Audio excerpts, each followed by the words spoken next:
Bueno, algunas cosas, insisto, al final, que es dentro de un ratito chiquito, vamos a ver cómo recorremos, tratar de tener alguna aproximación a recorrer esa pirámide que va de los estudios originales hasta los sistemas, pero porque como todo el mundo busca en Google, contarles algunas cosas. Yo ahí puse, ¿qué puse? Neuritis óptica y esclerosis múltiple. Cuando uno a Google le habla en castellano y le habla con términos que no hacen pensar que uno es un profesional, ahora vamos a ver, o sea que así podría buscar mi tía o cualquier persona, en general la info que sale es información para legos. Te sale información para legos, que puede ser muy buena, pero te remite información no a papers, ni a revisiones sistemáticas, ni nada por el estilo. O sea, vos le hablas en español y viene esa sección que dice preguntas relacionadas, que dice cómo afecta la esclerosis múltiple al nervio óptico, y vos cliqueás ahí y hay una pequeña explicación, pero en general para legos. Así que si uno le busca así, no van a salir información relevante. Si lo busca en inglés, le salen y pone optic neuritis y esclerosis múltiple, también salen, aunque hayamos hablado en inglés, salen recursos en general para legos, que pueden estar muy bien, Ojo, ¿no? Por ejemplo, el primero que sale ahí es de la Clínica Mayo, que es un lugar de prestigio, info para pacientes con estos problemas. Pero no es lo que uno en general está buscando. Ahora, si uno busca en Google académico, que en vez de poner el Google común, pone Google, lo conocen al Google académico, ¿verdad? Sí. Entonces ahí sí, fíjense que con los mismos términos, optic neuritis and multiple esclerosis, puse los mismos términos que en la búsqueda en Google común y cambia totalmente lo que sale. Van a salir, y lo que yo les decía, fíjense que el segundo enlace es del JAMA, muchas veces nos llega ahí la pantalla, pero salen citas de PubMed, de Medline. O sea que igual son una cantidad de documentos impresionantes, son 54.000, no digo, pero aparece otro perfil, a veces cuando uno acota un poco más la búsqueda, que la puede acotar por años, no mucho, no tiene una búsqueda avanzada importante de Google, pero lo que sí es recomendable es que si uno está buscando trabajos, busque en Google académico y no en el Google común y corriente. Ahora, cuando uno pone en Google común, vuelvo para atrás, algún término que Google dice, este debe ser un médico o algo por el estilo, porque uno puso optic neuritis, múltiple esclerosis, y yo puse and prognosis. O si yo hubiera puesto and randomized clinical trial, o and clinical trial. Es una palabra que Google dice, este me parece que no es un lego. Y de hecho, lo primero que te saca son artículos académicos para optic neuritis, esclerosis múltiple y prognosis. O sea que una manera de hacer que Google común traiga cuestiones más vinculadas con lo que con información que para profesionales y no para legos, es meterle algún término que le dé la pista a Google de que nosotros sabemos de lo que estamos hablando, y puede ser o el tipo de diseño, o meter en el cuadro de diálogo de la búsqueda el nombre de una base de datos, ponerle PubMed ahí adentro, o Lilacs, o algo que Google entienda que no está buscando mi tía. Entonces fíjense que ahí, bueno, salen menos resultados, y es súper curioso porque el primer enlace que sale, eso ya voy a tener suerte, no es lo habitual, pero vos pones optic neuritis and multiple esclerosis and prognosis, y realmente el primer enlace que sale es la recontraposta. Pero bueno, eso en Google tenés que tener mucha suerte. Una cosa que los puede ayudar, porque cuando Google tiene, como estamos viendo, para temas que hay tanta bibliografía no es un buen lugar, uno en general mira los primeros y no mira más, pero un dato que los puede alertar acerca de cuán relevante es eso, igual mirar 34.000 resultados es imposible, pero acá, cuando dice citado por, que un artículo esté citado 620 veces. Más sobre todo cuando uno compara, este está citado 288, 207, 250, que es un montón, 256. Entonces, cuando uno ve un artículo que se despega de los otros por las veces que fue citado, hay que abrir los ojos con ese artículo para bien, digo, es un indicio, una pista de que con ese artículo algo pasa. Entonces, las ventajas de Google es que usa el lenguaje natural, uno le escribe como uno habla, esto que prioriza información para legos, da recursos multimediales, que a veces depende para qué uno... Cuando yo preparaba la clase de hoy, busqué en Google en YouTube, algunas clases de otras personas, a ver si alguno ¿no? Escuchar a otros cómo hablan de esto, qué dicen, saqué algunas ideas, están los recursos multimediales. Y una cosa que es importante es que busca lo que se llama literatura gris. ¿Saben lo que es la literatura gris? La literatura gris es la literatura médica que no está indexada. Por eso decimos, bueno, nosotros buscamos en la base de datos de Medline, en la base de datos de Lilacs, en la base de datos de Cochrane, en la base de datos de acá y de allá, pero hay un montón de cosas que se producen y no están indexadas. Están en páginas web de sociedades científicas, están en las páginas web de los ministerios. Entonces Google busca adentro de toda esa cosa. Y a veces hay cosas importantes ahí. En general, los documentos que saca el Ministerio de Salud de la Nación, porque hay documentos muy buenos, muy interesantes, y los que no sean buenos hay que conocerlos, los vas a encontrar, no están adentro de PubMed. O, otra vez, cosas que se presentan en congresos, ¿no? Que, wow, no es la literatura, no es el New England Journal of Medicine, pero que a veces uno, o porque está haciendo el estado del arte, o por las razones que sea, quiere buscar ahí. Eso es la literatura gris, la que no está indexada. Y Google tiene la capacidad de traerla.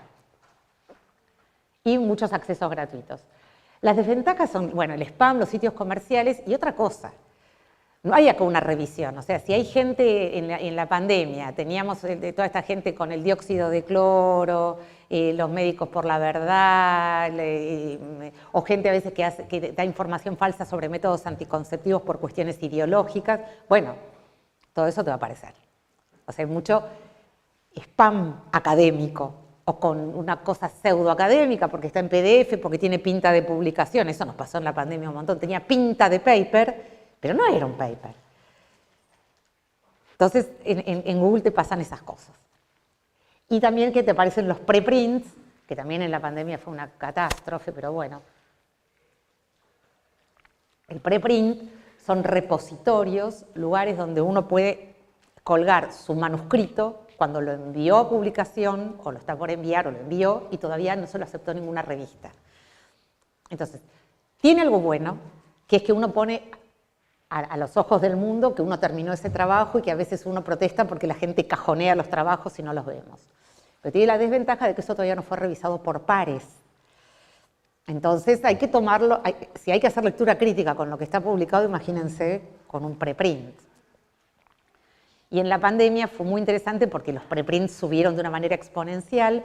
Ahora, cuando uno comparaba preprints, toda esa bola, contra lo que se terminó publicando en revistas indexadas, de toda esa masa, fue así. Entonces, bueno, estas son las ventajas y las desventajas. Bueno, sí, claro. Igual hay todo un negocio, ¿no? Atrás de las publicaciones. Digo, o sea, vos para publicar tenés que pagar no sé cuánta cantidad de dólares, digamos. Bueno, vos pusiste que es una cosa, cuando uno la piensa, sí, olvidémonos de que estamos en un mundo capitalista, que hay que pagar por el conocimiento, parece, o sea, vos decís esa frase y es como ridículo, pero alguien paga. ¿Qué quiero decir? Si la revista es de acceso abierto, o sea que no hay que estar suscripto, el que paga es el que publica. Entonces el investigador, cuando manda, si se lo aceptan, tiene que pagar cifras que para nosotros son 2.000 euros, 2.500 euros, estamos en ese orden de magnitud en una revista de acceso abierto. Eso hace que la revista sea abierta para los que consumen. Si no es de esa manera, lo que se paga es la suscripción. ¿Entendés? Que son la mayoría de las revistas que cuando querés ir al texto completo, te dice todo muy lindo, ponga la tarjeta de crédito. Y algunas son, o sea, que alguien paga. Es como sacar la visa para Estados Unidos. Es horrible. Vos pagás No, no, la revisión de pares no, eso es gratuito, o sea, tenés que pagar para publicar. En las revistas Open Access, que así se llaman, pagás para publicar. Pero después haces con eso una obra de bien porque el resto no tiene que pagar. Y si no, paga el resto. Pero alguien paga. A la rusa la conocen, ¿no? Va, no. Sigamos. Bueno, escuchen, a la rusa, que a mí lo que más me preocupó es que no tiene un ejército de personas, es ella. Eso es lo que más me preocupa de la rusa, es que es ella. Nosotros en unas jornadas del Hospital de Informática, del Departamento de Informática en Salud del Hospital Italiano, que es un departamento enorme, la entrevistaron, la trajimos como era todo virtual, a la rusa, que nos saluda, y ella cuando le preguntaron, es ella sola, es una locura, eso dijo. Bueno, así que tenemos gente que hace, ¿no? Porque lo que está detrás de la rusa es eso, es decir, muchacho, esto no puede ser, que haya que garpar para el conocimiento, ¿cómo es? Para cuidar a los pacientes, es como ridículo, ¿no? Cuando uno lo piensa así. Después, bueno, habrá que ver cómo se financia, yo entiendo, pero la industria editorial, mamita. Ah. Como yo tengo apellido ruso, debe pensar que estoy hablando de mí misma, ¿viste? La rusa Kopitoski, no. Hay un sitio, que igual es un sitio ilegal, que se llama C-Hub, después lo pasamos por Telegram, y que se autodestruye, igual todo el mundo, yo hay presentaciones donde no tengo, que la tipa hace accesible todo. Es Robin Hood, ella es Robin Hood, ella, lo que la mueve es una locura, tiene una locura, pero hace eso por todos nosotros. Entonces, es una rusa. Encima, viste, una rusa que ahora no se sabe ni dónde está, porque hay que estar en Rusia haciendo esas cosas. Y la tipa te hace accesible, entonces vos tenés el DOI. El DOI es como el documento de identidad de los documentos electrónicos. ¿Vieron que dice DOI y todos unos numeritos? Bueno, el DOI es una manera de identificar documentos electrónicos, es como vos pones el DOI o la cita, Enter, y se hace la luz. A lo mejor no de lo que se publicó ayer, pero de lo de antes de ayer. Y rara vez se cae, o sea, anda, porque todos tuvimos las páginas coreanas, las páginas chinas, nosotros la verdad que en el hospital prácticamente no necesitamos, porque la biblioteca es tremenda. Tiene muchísimas suscripciones, o sea que yo puedo acceder desde mi casa logueándome en la biblioteca del hospital y no necesito. Pero todos necesitamos a la rusa en algún momento. Bueno, esto era un poco más de lo mismo, era otro ejemplo de cómo Google común, si vos le pones síndrome de intestino irritable y le pones probióticos ensayo clínico, ya solo con ponerle ensayo clínico, Google dice, esta no es Doña Rosa, y trae artículos del Google académico. Entonces, si uno busca en el Google general, los tips es meter lenguaje científico de diseño de una base de datos como aspectos metodológicos y eventualmente poner el nombre de alguna base de datos mismo en el buscador. Entonces, desentrañando la selva de los estudios primarios. Yo les voy a decir 2 o 3 cosas de PubMed porque no se puede venir a una cosa de búsqueda y no decir nada. Aclarando que no soy una experta, que la idea es que no lo tengamos que usar mucho porque es medio odioso, porque es excelente, pero hay tutoriales para la gente que esté muy motivada, en la misma página hay tutoriales buenísimos, que hay que hacerlos periódicamente porque la interfase cambia. O sea, yo esta clase, que la vengo dando hace mucho tiempo, las capturas de pantalla las hice antes de ayer, porque no sabés si no llegás y cambió la interfaz, ¿no? Ahora, vamos a ir a los estudios primarios, pero mi consejo sigue siendo usar esa pirámide que ahora al final, porque lo dejo para el final para que sigan despiertos, de cómo tratar de hacer con un metabuscador, buscar en esos niveles de la pirámide donde tenemos información prefiltrada, con esto de la jerarquía de los niveles de evidencia y las fuentes sintetizadas, los sistemas, los resúmenes y la síntesis, sigue siendo mi consejo. Pero vamos a decir 2 o 3 cositas de Medline. La mayoría lo que hacemos, viste, acá podemos decir todo, lo que hacemos es hacer una búsqueda básica, no una búsqueda avanzada, en el cuadro de diálogo ponemos 1, 2 o 3 palabras como texto de búsqueda y le damos Enter. O sea, en general lo que hacemos. Y lo que nos pasa con eso es esto. ¿viste? Quedas sepultado por una maraña de citas, imposible, que no puedes ni recorrer. O sea, una cantidad de citas razonable que uno pueda recorrer, son unas 200 citas, no es que uno va a leer 200 artículos, pero 200 títulos ves. Rápidamente, tic, tic, tic. Ahora, no hay un número mágico, hay gente que tendrá mucha paciencia y puede mirar 1000, pero digamos que arriba de 200 cosas ya... No, te da fiaca. Entonces, hay 2 o 3 cosas, sin ser un experto, que pueden mejorar el rendimiento de la búsqueda en PubMed, que son esos 2 trucos que les voy a dar. Una yo ahí puse otra vez con el ejemplo de optic neuritis and múltiple esclerosis, lo que hacemos todos, la cosa silvestre, le di search, salen 4.810 resultados. Una primera manera de acotar esto es lo que antes estaba en otro lugar, que eran los límites, que ahora los tienen a la izquierda. Esto es lo que cambia todos los días Medline, pero los tienen a la izquierda. Limitar. O sea, eso que uno puso tan silvestre, limitar. ¿Y por qué puede limitar? Y ahí tienen, un poquito más arriba pueden acotar por fecha, pueden acotar por si tiene el texto libre free, pueden acotar por tipo de diseño. Entonces, en vez de tener que ustedes crear una búsqueda, vieron que empieza a ser complicada, and clinical trial y las etiquetas y los corchetes, ponen, bueno, se prueban si hay clinical, esto pueden poner más de una, clinical trial y metaanálisis, la antigüedad, o sea, a veces solo con unos pocos límites es poco probable que de 4.000 y pico nos vaya un número lógico, pero es un pequeño truco que es acotar la búsqueda con las cosas que tiene directamente PubMed. Yo ahí puse clinical trial y no sé si puse alguna otra cosa más y se fue a 132 resultados. Ya 132 te los mirás, los títulos. Entonces, no, 132 no los mirás ni en un año, no. No, pero digo, los títulos son muy explicativos. Fíjense que el primero, miren el primero. Esclerosis múltiple luego de la neuritis óptica. Estudio final de Sarasa Sarasa. O sea, me pasó lo mismo con Google, no es tan común que uno tenga tanta suerte, pero bueno, pero supónganse que hubiera salido el segundo, un trial como digo yo, de venenonumab, ¿viste los venenonumab que hay?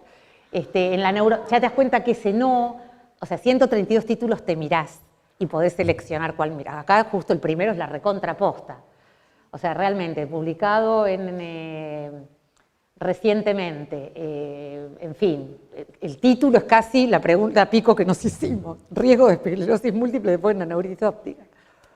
Bueno, así que eso es un primer truco, los límites. Y el segundo truco, hay una cosa que desde la página inicial, bueno, ahora igual les digo cómo llegar, no importa, que se llaman, y si ponen en Google PubMed Clinical Queries, los va a mandar acá. Clinical Queries son filtros metodológicos. ¿Qué quiere decir? Vos ponés salvajemente tus palabras de búsqueda y filtrás por qué tipo de pregunta te estás haciendo. Ven que acá dice prognosis, pero si uno abre acá el desplegable dice prognosis, tratamiento, diagnóstico, esto. ¿Qué pregunta pico de qué te hiciste? ¿De pronóstico, de tratamiento? Cliqueás ahí. ¿Y qué estás preocupado? ¿En tener una búsqueda sensible, que no quede nada afuera, o querés tener una búsqueda específica? Y ahí te dice si la querés narrow, o sea, si la querés estrecha, o la querés amplia. Entonces, con esto que se llaman filtros metodológicos, que son las clinical queries, Medline lo que está haciendo por detrás es una estrategia de búsqueda, que si quieren la pueden chusmear acá, al que sea muy apasionado, muy así nerd, que quiera ver qué hay atrás, ¿viste? Te lo pone acá. ¿Qué está mandando a la cajita de búsqueda Medline cuando uno pone eso? Todo pone clinical trial, or, toda una serie de cosas que por eso sería imposible hacer. Entonces, también es un atajo. Fíjense que de esta manera salen 846 resultados. No es una belleza, pero es mucho menos que 5.400 que eran los iniciales. Son más que los que tenían los límites. Bueno, y otra cosa, la búsqueda es una cosa un poquito iterativa. Esto que estamos haciendo, bueno, uno hace la búsqueda, qué sé yo, sale demasiada salen 8.000. Limito, quedaron 132, busco, parece que está la posta, limité, quedó muy limitado. Voy a Clinical Queries, o sea, no hay esa cosa de que, inclusive los expertos, en formarse experto hay una cosa iterativa de probar, pero no a ciegas, sino con herramientas concretas que les permitan llegar mejor al artículo. Entonces, las ventajas de PubMed es, bueno, después al final si quieren, porque quiero avanzar un poquito, digo algo del lenguaje controlado, pero tiene lenguaje natural, o sea, uno le puede hablar como uno habla, o ir a buscar el lenguaje controlado, los famosos operadores booleanos, pero básicamente los filtros que vimos recién, y que es muy reproducible y controlable, porque estamos buscando dentro de una base de datos. Que cada artículo, ¿saben cómo es la base de datos? Cada artículo que llega hay un tipo en la National Library que lo indica y dice, este artículo se describe con estas palabras claves. Una cosa, eso sí es de nerd, eso sí. O sea, trabajar en la National Library poniendo cosas, eso sí. Y las desventajas es que está en idioma inglés y que resulta dificultoso por esto. Realmente es tanta la cantidad de citas, de tantas disciplinas, de tanta cosa que a veces nos abruma la cantidad de datos. Voy a saltear un poquito esto. Ok, ¿de términos mesh saben algo? Alguna? Sí. Eso les deben haber enseñado en informática. Ah, y en computación. O sea, son las cosas que les habla todo el mundo, listo. Tenemos que ver, bueno, no, tal vez lo que sea bueno, porque a veces hay que calibrar estas charlas cuando uno, por más que uno habla con los docentes a cargo y uno viene de afuera, pero me parece que con sinceridad sería bueno indagar qué cosas fueron redundantes e inútiles, redundantes pero útiles porque dieron una vuelta de tuerca, que me parece que nos sirve a todos para calibrar, ¿no? Es decir, esto ya lo escuché 20 veces y lo tengo clarísimo, o lo escuché por tercera vez y la verdad que me cayó una ficha de algo. Así que términos mesh, maravilloso. Bueno, y esta es Linux. Entonces, yo les dije que les iba a dar la posta de cómo andar en la selva de la famosa pirámide, y es la idea de tener como autopistas veloces que nos permitan tomar algunos atajos. Otra vez, se puede usar Google, se puede usar PubMed, depende de lo que uno esté buscando, pero la verdad que a veces cuando uno inicia una búsqueda de lo que sea, tener estas autopistas para recorrer estos recursos disponibles y elegir inteligentemente entre ellos y aprovecharlos directamente. Entonces, si les tuviera que recomendar alguna cosa, es esto que se llama Trip Database. ¿Lo conocen? No lo conocen. No lo conocen. Va. Trip Database es lo que se llama, es un metabuscador. Es un buscador de buscadores. Y lo que hace Trip Database, que por supuesto los que sean muy así curiosos pueden ir a la página y viste que te dicen cómo lo hacemos, quiénes somos y qué sé yo. Cuando te abre el cuadro de diálogo, te abre el formato Pico. No sé si se llega a ver, pero bueno, está el paciente, intervención, etcétera, etcétera. Y cuando uno busca, Trip Database busca simultáneamente en todos los niveles de la pirámide. Busca estudios originales, busca guías de práctica clínica, busca revisiones sistemáticas, guías de práctica clínica, busca todo a la vez. Por eso decimos que es un metabuscador, o sea que es un buen lugar de punto de partida. Primero que nunca te va a traer una cantidad de documentos abrumadora y te trae toda la cosa de la pirámide. Entonces yo ahí puse Optic Neuritis, no puse nada a veces cuando uno conoce los recursos, nunca te va a traer una cosa que te va a tapar de citas, y múltiple esclerosis, a ver si les puedo mostrar, bueno, es este sistema como de ventanilla única, digo yo, Trip Database, que está haciendo esto, está buscando en esta pirámide. Entonces, así sale la búsqueda en Trip Database. Fíjense que con colores a la izquierda está identificando el tipo de recurso. De ahí no se ve, pero igual, entonces yo les digo, por ejemplo, dice toda la evidencia secundaria, revisiones sistemáticas, lo voy a ver mejor en la pantalla. Todo lo que está en verde son fuentes secundarias, revisiones sistemáticas, guías de práctica clínica, y los documentos están identificados con un color, ¿ven que tienen un puntito? Entonces, lo que está en rojo son los estudios originales, que es lo que está más abajo. Y ellos marcan en azul cuando hay algún artículo original clave. O sea, cuando ellos identifican, y cuando vas a cuál es el artículo original clave, es el artículo original clave. Pero independientemente de los artículos originales, salen, si hay guías de práctica clínica sobre el tema, revisiones sistemáticas, o sea que el buscador es como esto, como una autopista de velocidad rápida para atravesar todos los escalones. Es un buen, en la Biblia les dejamos un montón de recursos, pero Trip Database para mí es muy bueno. Es un excelente recurso, esto que nos hace atravesar la pirámide y nos trae todo esto. Y fíjense que cuando había un estudio clave en azul, fíjense que es el efecto de los corticoides. No es la pregunta que nosotros nos hacíamos, pero lo que les quiero decir es que el estudio es recontra posta, el efecto de los corticosteroides en la neuritis aguda y el desarrollo subsecuente de esclerosis múltiple del Dioptic Neuritis Study Group.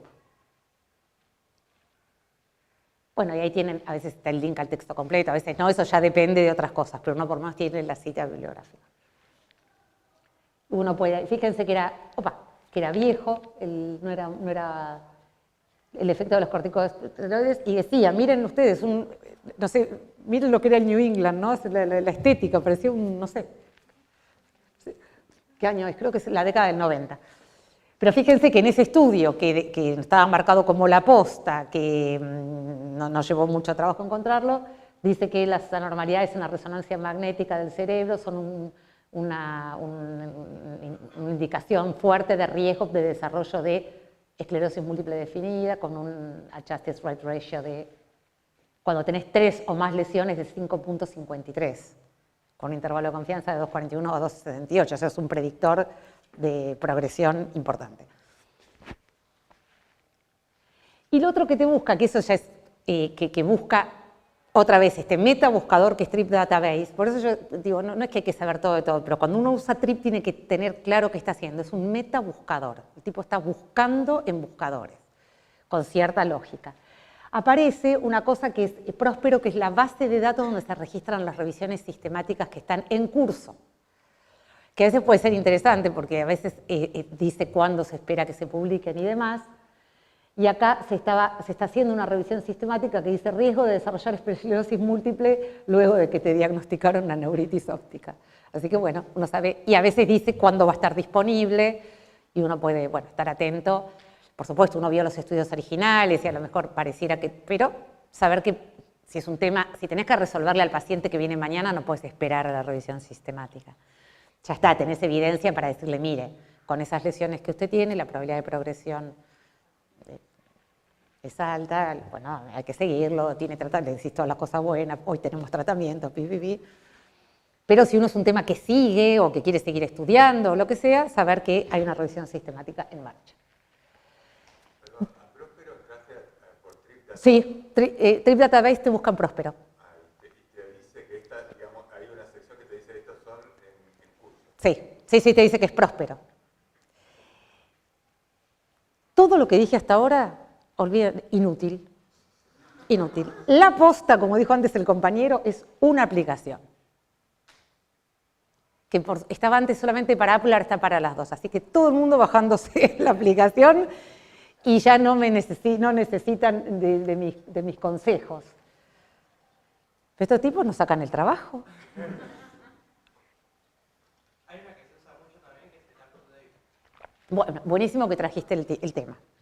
Buenísimo. ¿Qué es lo que yo les decía antes? Uno tiene que saber qué es esa cosa que está buscando, porque hay gente que a veces busca en el UpToDate y cree que está buscando en un buscador. El UpToDate es un libro electrónico.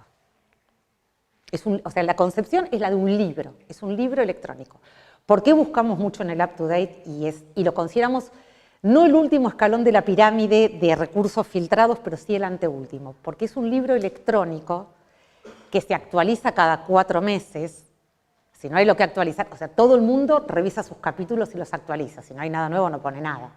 Pero cada 4 meses el libro se actualiza y el libro está muy referenciado. O sea, si bien hay momentos que los tipos en situaciones controvertidas dicen, bueno, nuestra aproximación al manejo de tal cosa es esta, antes de decirte eso, van mostrando la evidencia y está muy bien referenciado y citado. O sea, que es una cosa intermedia entre el libro clásico, pero no tiene la obsolescencia del libro clásico porque se actualiza cada 4 meses, y tiene una citación más exhaustiva. Pero es un libro. Lo aclaro porque a veces la gente, como tiene un formato así, y aparte hay que garparlo, es pago, el hospital está suscripto como institución, las suscripciones individuales. Bueno, ahora en un momento, depende de la época de la Argentina, no era tan caro, pero ahora debe estar 500 y pico de dólares, más o menos, la suscripción anual. Es un excelente recurso, pero tenemos que saber qué es eso, que es un libro electrónico que permite acceder a información prefiltrada, excelente para preguntas del background, y para algunas del foreground también, por el hecho de que está muy actualizado y en general es muy explícito eso. Pero hay gente que busca ahí pensando que está buscando en una base de datos, y es un libro electrónico. Mira, esto en quiénes somos, cuando va, en quiénes, estos son unos divinos, lo bancan. Esto es una buena gente, como la rusa. Porque cuando vos vas, de hecho, cuando vas acá, ¿quiénes somos? Somos Juan y Pinchame, o sea, ¿viste? O sea, ¿y qué hacemos esto? O sea, te juro, no tiene, no sé. Sí, son unos amores, unos divinos, gente que le debemos todo. Pero la verdad que esto es buenísima, la aplicación, recórranla, ¿por qué? Digo yo, bueno, tiene una primera parte que en esta parte cuando dice estrategia de búsqueda, recursos y qué sé yo, da mini información teórica, nada del otro mundo. Pero cuando ustedes van a estrategias, no sé si se ve de ahí, cuando van a estrategias, también todo esto es como contenido teórico, cortito, no es mucho contenido, pero es algo de contenido teórico. Pero cuando vas a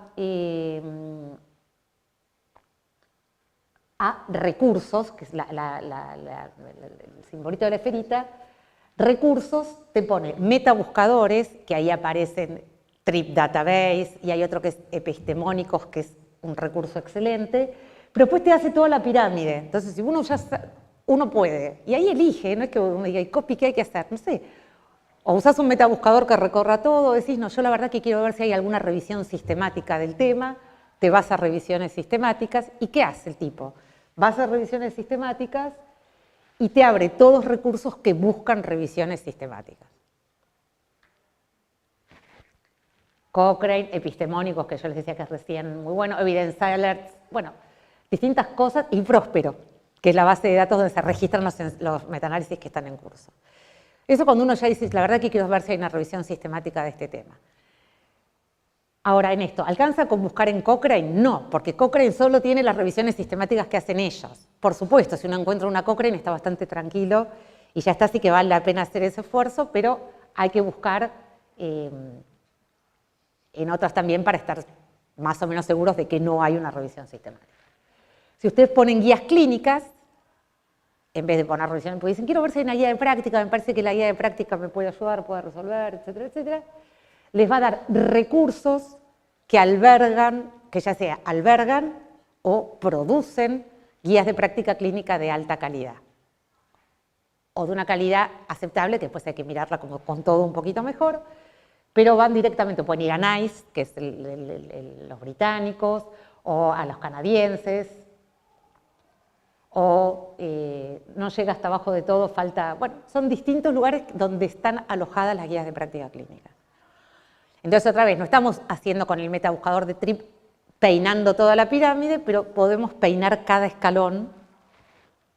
¿Se entiende? ¿Se entiende esta idea? Sí. Ahora va, al final ahora va. Son unos capos los pibes, porque se hicieron esa pregunta y dijeron, tenemos que ir por todos juntos. ¿Podés acceder al texto completo al final? Podés acceder si es accesible, o sea. No, digo, a través de entrando por acá. Es que te redirecciona a la página. Cuando yo no puse toda la navegación, pero si vos pones estudios originales y uno de los enlaces es a Medline Clinical Queries, cliqueas ahí y te manda a Medline Clinical Queries. No está adentro de la aplicación. Cada uno de estos es un enlace al recurso original, así que sí. Y supónganse que ustedes dicen, bueno, quiero ver si hay estudios originales, porque estoy haciendo no sé qué cosa, porque de acá y de allá, y no sé, o porque no hay nada en las cosas anteriores o lo que sea. Estudios originales te manda a la base de datos, lo más común para nosotros, pero fíjense que directamente si cliqueas acá te manda a PubMed Clinical Queries, que era ese PubMed, esa parte que tiene los filtros metodológicos, a un PubMed Pico, hay una parte de PubMed que está en los cositos. Bueno, al ILAX que dijimos, en vez no tiene sentido porque es caro, y las Evidence Alerts que les dije que era una... muy bien. Y acá es búsqueda simultánea en varios lugares a la vez, introduce los términos y selecciona el operador booleano, posteriormente puedes ir realizando sucesivas búsquedas, pero por lo menos te las pone ahí, y yo puse cannabinoids and pain, temón. ¿En fármaco hablan algo de esto o no? De este año no, porque es todo un tema. Entonces, bueno,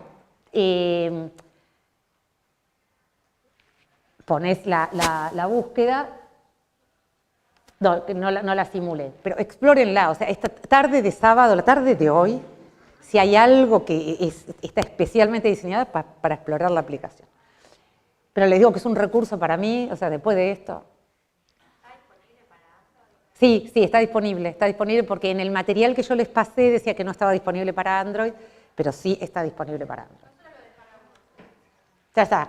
Así que descargamos la aplicación, doctora, cállese, ya está. No necesitamos más que hable más pavadas, ya está. Ay, esto se está grabando, Dios mío.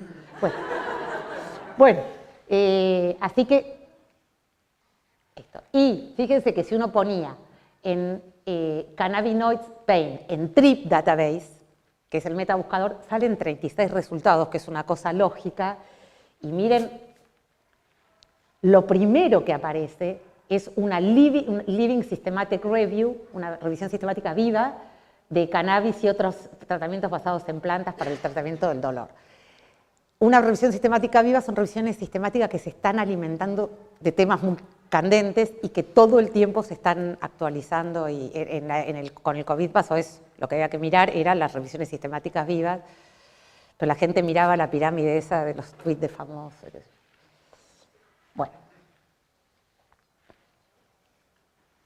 Bueno, y la última cosa de esto, yo estoy tan contenta de estar acá, tan entusiasmada, pero bueno, de esto es que nosotros en el hospital usamos muchas veces estas grietas del conocimiento como una oportunidad educativa, con los residentes, con los médicos jóvenes, con los médicos viejos, y lo llamamos EOP, evidencia orientada al paciente. Entonces, cuando surgen estas preguntas, algunas que nos parecen relevantes o que pueden cambiar la práctica o lo que se dice de un tema, lo plasmamos haciendo todo este caminito. Entonces está el escenario clínico, un paciente de 70 años que tenía mucho riesgo cardiovascular, pero se le diagnostica hipotiroidismo, y el uso y costumbres dice que a los pacientes adultos mayores con riesgo cardiovascular hay que sustituirlos de a poco con levotiroxina, es como el enmascaramiento del dolor abdominal, por el riesgo de desencadenarles un síndrome coronario agudo cuando la T4 empieza a estar, qué sé yo.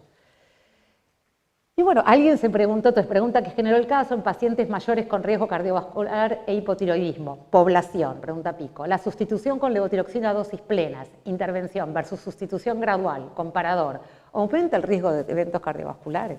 Bueno, la respuesta es que no. Pero es más, el paciente tiene más riesgo cardiovascular por estar hipotiroideo que por... ¿Ven? Todos esos mecanismos fisiopatológicos que hablábamos antes.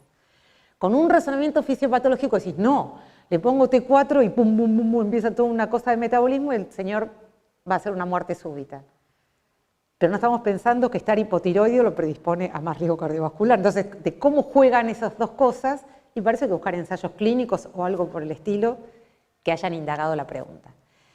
Y parece que hay que ser osado. Alguien se tuvo que animar a hacerse una pregunta de una cosa que parecía que estaba respondida. Y eso es un tema que también es una responsabilidad, que es esto que yo decía antes, se declara el éxito o el estándar de cuidado de una intervención que está floja de papeles, pero que después es muy difícil. Yo les traigo el ejemplo de pandemia porque es el plasma. Después de la vitamina D, el otro segundo que me baja la presión. Fue muy difícil, el estudio con plasma en pacientes graves, que el hospital italiano coordinó, pero fue multicéntrico, era muy difícil enrolar personas, porque vos los tenías que aleatorizar a plasma o placebo. En un momento en que ya Sergio Lapegui se había curado por el plasma, en que la provincia de Buenos Aires tenía un coso donaplasma y salvavidas, entonces había que enrolar gente ahí. Y se enroló y fue un eslabón esencial en la cadena de construcción de conocimiento de que el plasma no sirve en pacientes graves con COVID, casi no sirven para nada. Pero ahí no servía seguro.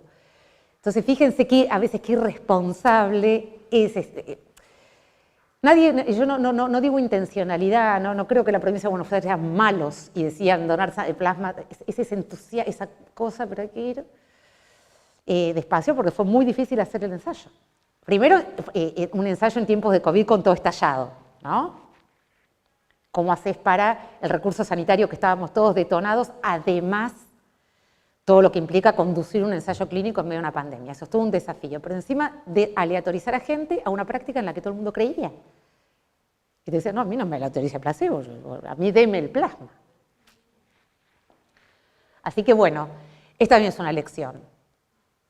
A veces hay que esperar un poco para declarar el éxito de una intervención, pero es mejor. Y uno dice, bueno, es así. Bueno, muy bien. Así que esto, bueno, sirve como prescripción educativa a veces y después nosotros los publicamos, tenemos nuestra colección de EOPS. Creo que valoración crítica ustedes hacen un montón, pero yo traje una sola cosa que me pareció graciosa, porque a veces se confunden, no vamos a hacer nada de valoración de ensayos, de eso ustedes saben un montón. Pero una cosa que aparece muy frecuentemente es porque salen los diarios, porque alguien les dice la cuestión de la asociación versus la causalidad. Esto es un lío, porque es muy común que cuando algo está asociado, rápido la cabeza diga es causal, o los medios de comunicación lo presenten como causalidad. Entonces, solo para recordar que esto sirve para cualquier lectura crítica, hasta del diario, que dice que la asociación dice que A y B ocurren más frecuentemente juntos que lo que se espera por azar. Ahora, ¿por qué pasa eso? Puede ser de pura chiripa, o sea, bueno, de casualidad encontramos que esto está asociado, ocurre más frecuentemente, pero la verdad que fue por azar, fue por un error aleatorio del experimento. Puede ser que A causa B, que B causa A, pero puede ser que algo desconocido causa tanto A como B. Entonces yo acá les voy a dar este ejemplo, y que sale en el diario que dormir con zapatos se asocia a dolor de cabeza. Cuando el diario saca esto, enseguida la gente piensa que el dolor que es la causa. Y todos tendemos rápido a pensar que es la causa. Entonces recordar que esto puede ser por azar, puede ser porque los zapatos apretados producen dolor de cabeza, puede ser porque te dolía la cabeza y te acostaste con zapatos, o puede ser porque beber en exceso se asocia con acostarse con zapatos y con el dolor de cabeza. Entonces ser crítico frente a la asociación, porque todos los días aparecen estas cosas, así que nada, en la lectura crítica tener en cuenta esto. No, de lectura crítica no vamos a hablar absolutamente nada. Lo único que último, esto sí les quiero mostrar, de la pirámide, ¿se acuerdan? Yo no quiero confundirlos porque estamos hablando como de dos pirámides a la vez. Una es la pirámide que nos ayuda a buscar en un universo menor de documentos, con información prefiltrada, y otra es la pirámide de la jerarquía de la evidencia. ¿Se acuerdan que teníamos la pirámide tradicional y que teníamos la pirámide ondulada? La pirámide ondulada lo que nos dice es, en esta tablita está la comparación entre la evidencia es alta por diseño de estudio en el ensayo clínico, pero en la pirámide ondulada se baja la calidad si hay limitaciones del estudio. Serias, bajo un punto, o muy serias. O sea, lo que muestra esta tabla, no lo vamos a repasar, porque les voy a dejar además la presentación, es ¿En qué situaciones? Inconsistencia, evidencia indirecta, imprecisión y sesgo de publicación, se baja un escalón por más que partamos alto porque el diseño es potente como el ensayo clínico. ¿Y qué cosas suben la calidad? Un efecto grande o muy grande. O sea, cuando ustedes tienen una asociación de un riesgo relativo de 14, como es el tabaco con el cáncer de pulmón, hay pocos riesgos relativos de 14. En general los riesgos relativos son de 2.3, 2.2. Antes vimos un riesgo relativo alto, lesiones en la resonancia magnética y riesgo de progresión a esclerosis múltiple. Un RR de 5 con un intervalo de confianza que llegaba a más de 10. ¡Wow! Eso es una asociación muy fuerte. No es común en biología ver esas asociaciones. La dosis-respuesta, la presencia de dosis-respuesta también aumenta la cosa. Así que este cuadrito lo que les muestra es ese diálogo entre la potencia por diseño, pero ante qué cosas el diseño, aunque sea potente, baja un escaloncito. Yo se las dejo, la presentación, esta es mi compu. Bueno, te la puedo mandar, él la tiene por el tema del video, pero se las mando. Bueno, ¿alguien quiere decir algo? Porque en realidad a mí me pidieron una cosita más que no tiene que ver con búsqueda de información. Yo estoy para seguir hasta que se va el micro, que por suerte es a las 2 de la tarde, calma. Todo el mundo empezó a decir, ¿a qué hora se irá? Se queda. Así que eso les da la garantía, pero no los quiero abrumar, no sé cómo están para lo de prevención cuaternaria. ¿De prevención cuaternaria? No, la idea es tirar un poco de Sí, y que están los estudiantes, está con... Prevención cuaternaria, digamos. Tenemos la idea que lo han dado el año pasado con Varias materias en realidad, de promo, desde primero hasta... Los tienen bastante taladrados. Uy, perdón. No, el micrófono para la grabación. El año pasado un artículo de ella trabajamos, pero ahora estaría bueno. Que la autora en persona va a firmar artículos. No, porque es como decíamos recién. Todos fuimos estudiantes, a todos nos fastidia la redundancia inútil, ¿no? Primero cuando entra un profe, no sé si acá pasa, seguro que no. Dice, ¿ustedes qué años son? Eso es tremendo. ¿No? Porque es tremendo, porque es feo, no sé. Por lo menos a nuestros estudiantes cuando vos les preguntás qué cosas les molestan, una de las cosas que les molestan es que entre el profesor y diga qué años son. Porque se supone que uno preparó la clase, que no es lo mismo darla en segundo año que en tercero, ya preguntaste eso. Lo otro que les molesta es que saquen una presentación, si traen presentación, que diga 7º Congreso de la CASPA o sea, te decís, no se sentó ni un minuto aunque sea a cambiar la carátula. Acá estamos los alumnos, hola. Bueno. Entonces, otra vez, volviendo a la redundancia, es horrible, viene el profe y dice, bueno, vamos a hablar de sífilis. Y es la 15ª vez que ves sífilis y ves la sífilis de la misma manera y decís, estamos perdiendo el tiempo. El tiempo de todos es muy valioso, entonces uno dice, bueno, si uno puede aportar a un tema complejo, algo que es complementario y demás, está buenísimo. Si es redundante y otra vez sopa, yo creo que puedo aportar alguna cosa y que me puedan hacer preguntas. Tengo algunas, a lo mejor, analogías que no están en el artículo de cosas que a veces cuesta entender, porque convengamos que la prevención cuaternaria, que hacer tamizaje puede traer daños, que el sobrediagnóstico, son cosas difíciles de digerir, mucho más difíciles de explicar y ni les cuento con los legos. Así que yo les diría, yo realmente, búsqueda, ¿hay alguna otra cosa? Con esa aplicación que les dejé ya está, es tener el profesor en la mesa de luz, ¿viste? No necesitas más nada, es genial. Lo que sería bueno aclarar, una vez fuiste al Congreso de Tucumán de Medicina General, ¿no? ¿Cómo? En el 2019 fuiste al Congreso. Sí, sí. Hablaste con el médico generalista. Con Horacio Bogiano. Con Bogiano. Sí. Hablaban de la toma de decisiones compartidas, digamos, ¿no?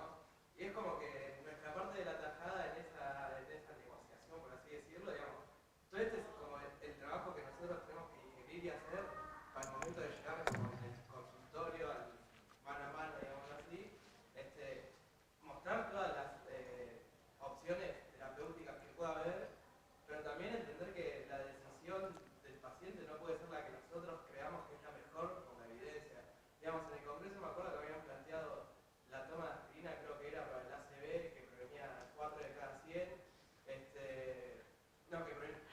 No, está bien, él trae, el compañero, sí, estuvimos en una charla y ayer fue el día de la toma de decisiones compartidas. A la mañana di en La Matanza, al mediodía hice una actividad en el servicio.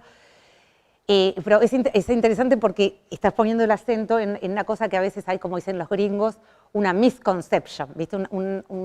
Una cuestión que es la siguiente. Es cierto que yo tengo una postura y hay cada vez más como un movimiento, si se quiere. Bueno, hay cada vez más un movimiento donde uno mira, ¿viste? Uno es muy endogámico, pero de involucrar a las personas en la toma de decisiones que tienen que ver con su salud. Y para eso uno tiene que contarle a la gente las opciones que tiene, basadas en evidencia, ¿no? Lo que me parece, y que las personas elijan de acuerdo a eso lo que es mejor para sí. Y a veces hay dos personas que ante la misma evidencia eligen distinto. Porque hay gente que le gusta tomar medicamentos más que otros, porque hay gente que los puede pagar y otra gente que no, por distintas razones. Pero la misconception consiste en esto que voy a decir ahora, que celebro que salga, y es que cuando una intervención produce más daños que beneficios, eso no entra en las decisiones compartidas. ¿Por qué? Porque si uno va a los principios de la bioética, cuando una intervención produce más daños que beneficios, tenemos más probabilidad de dañar que de beneficiar. Y la autonomía del paciente, que es lo que uno defiende con la toma de decisiones compartidas, está por debajo del principio de no maleficencia. Entonces es muy común, ahí te doy la palabra, entonces es muy común que creamos que la toma de decisiones compartidas es para desimplementar prácticas que deben ser desimplementadas. Y esa es la misconception. Las decisiones compartidas es para, ante opciones que ambas son posibles y tienen beneficios, pero tienen distinto perfil de efectos adversos, donde los beneficios netos están ahí, bueno, explicarle a la gente que elija. Ahora, cuando los daños superan los beneficios, lo que tenemos, no tomar decisiones compartidas, lo que hay que perseguir es desimplementar. Eso no quiere decir que uno a veces no tenga que negociar con el paciente, porque la mujer se viene haciendo la ecografía transvaginal desde el siglo XIX, y recién te conoce, y vos decís, no, pero doctora, yo siempre me la hizo. Una cosa es que uno negocie y se la pida. Pero lo que uno tiene en la cabeza como médico es esta práctica hay que discontinuarla porque es más dañina que beneficiosa. No es que yo le digo, bueno señora, vamos acá a ver los beneficios y los daños, no, porque la práctica es una recomendación en contra. Hay evidencia en contra de realizar la práctica. Entonces, yo creo que de eso, no sé si traía el cuadrito. Esa es otra cosa que a mí me había costado entender hasta que cuando uno habla del nivel de evidencia, digamos, del grado A, el nivel A de evidencia, habla de que tiene que ser un ensayo clínico autorizado, digamos, con una buen muestreo y bien. Todo, pipí, cucú, sí. Sí, exacto. Y que los grados de recomendaciones, A, B, C, D, digamos, uno puede tener un nivel de evidencia A, digo, de nivel 1, con un grado de recomendación D, o sea, esta práctica no se recomienda. Mira. Uno como que tiene que asociar el ensayo clínico autorizado a una práctica que sí se tiene que hacer y no a una práctica que no se tiene que hacer. Digamos, como estudiante, porque después... No, igual en lo que dijiste hay varias cosas que me vienen a la cabeza. Lo primero es que la forma de graduar la evidencia, porque hay dos cosas distintas. Una es el grado de evidencia y otra es la fuerza de la recomendación. ¿No es cierto? En general, una recomendación igual de tipo A se sostiene o en ensayos clínicos muy bien diseñados son revisiones sistemáticas, etcétera, etcétera. Ahora, meto un temita que hay tal lío con esta sopa de letras, porque las distintas sociedades científicas usan distintas letras y 2A, 2B, que el mundo está yendo hacia un sistema que es el GRADE, que no sé si lo vieron, el sistema GRADE, eso es algo a lo mejor que vale la pena incursionar, y que es GRADE el que metió la pirámide ondulada. Y GRADE simplifica las cosas, simplifica, en el sentido de que saca las letras, toda esa cosa que no se entiende, que sí, que W y todo eso, y cada vez más las sociedades científicas del mundo, Cochrane y muchas más, están adoptando esto que es como un lenguaje universal y todos entendemos de qué estamos hablando. GRADE propone dos cosas, calidad de la evidencia y fuerza de la recomendación. Calidad de la evidencia indica hasta qué punto podemos estar confiados que el cuerpo de la evidencia está cerca de la verdad. Y la fuerza de la recomendación indica hasta qué punto podemos confiar si poner en práctica eso va a traer más beneficios que daños. Entonces, la calidad de la evidencia es alta, moderada, baja o muy baja. Es más con lo que se entiende, o sea, se entiende. Y de acá son las ondulaciones de es alta si hay una confianza alta en que el estimador del efecto disponible en la literatura se encuentra muy cercano al efecto real.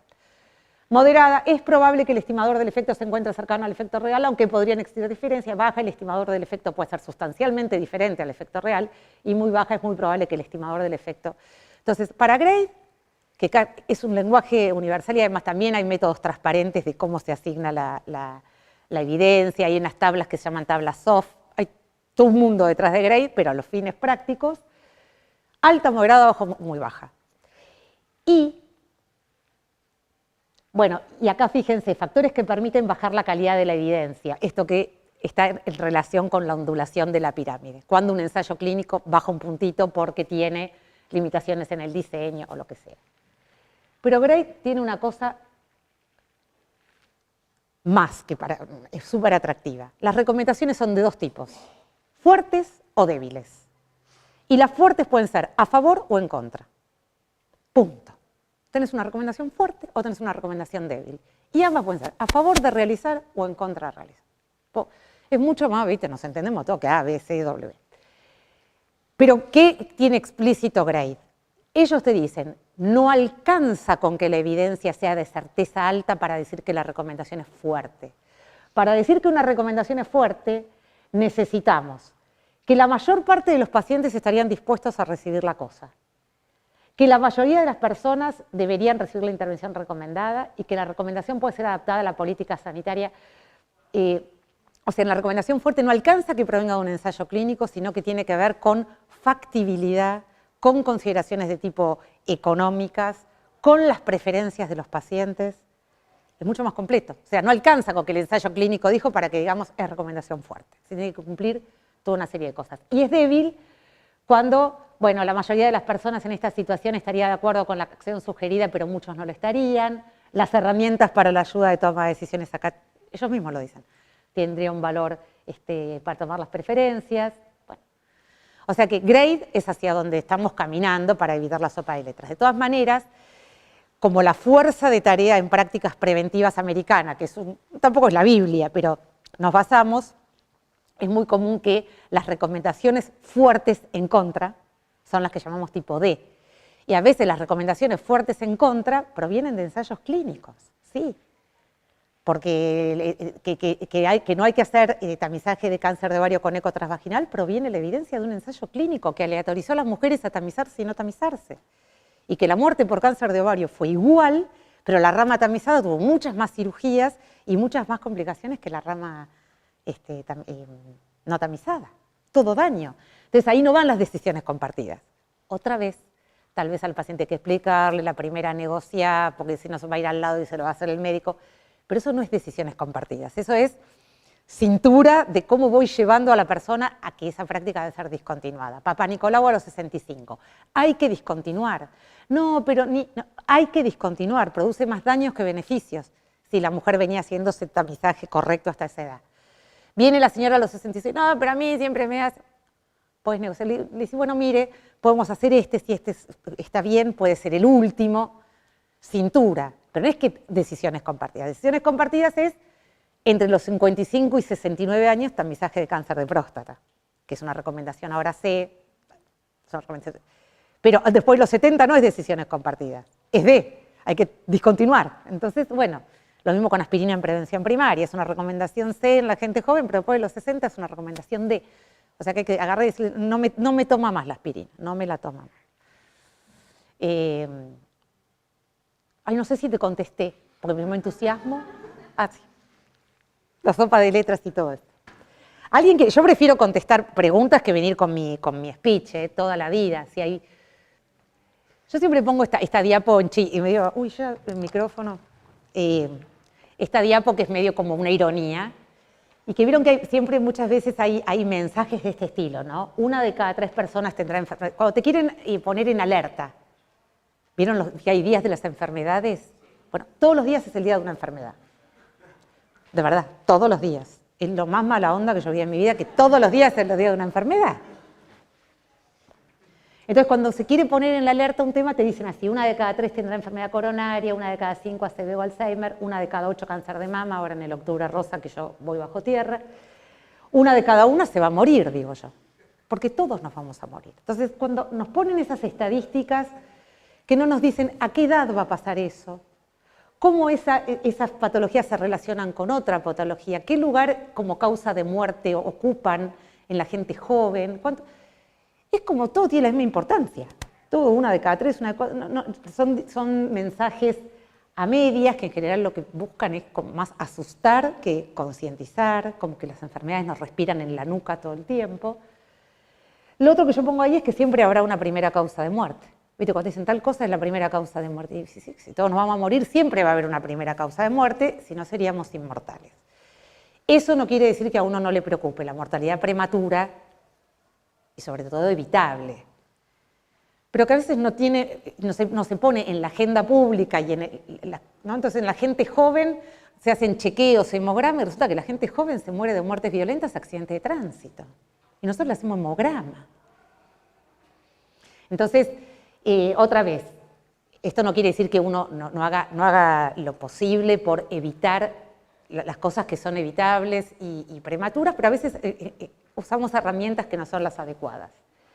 Y por suerte los cuerpos encuentran la manera de morirse, y entonces esto que a veces cuando alguien muere se vive como que fracasó la prevención, es ridículo. Porque si todos nos vamos a morir, todos vamos a tener una causa de muerte. Eso que nos va a llevar a la muerte no es evitable, si no seríamos inmortales. Entonces, un poco poner en perspectiva esta idea que se nos mete en la cabeza de que todo es prevenible, es como alguien acuñó el término de porno prevención, esta cosa de que todo se puede evitar y todo se puede controlar, hay cosas que son evitables y cosas que no. Y la muerte es una de ellas, y va a haber algo que nos va a llevar a la muerte, de manera que esa cosa que nos va a llevar a la muerte es inevitable.